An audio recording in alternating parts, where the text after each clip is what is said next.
Jamaican ghost stories that will keep you up at night. STROKSEY.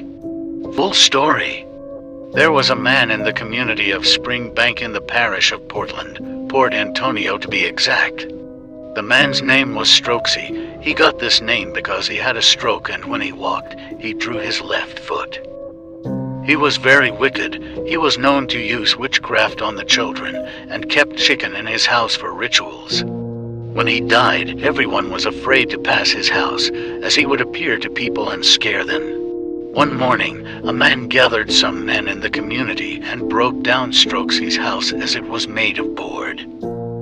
At around 3 the following morning, that same man who gathered the men left his home and family to travel to Montego Bay, as he worked in that parish and was only home on the weekend.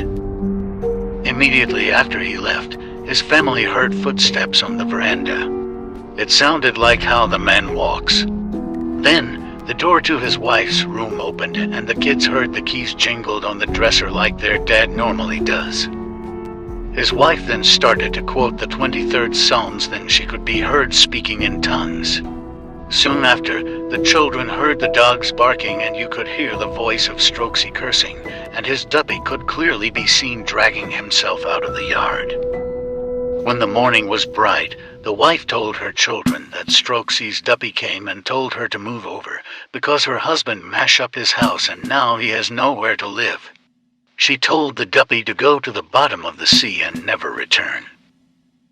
After that, no one heard or saw STROKSEY again. Like and follow for more.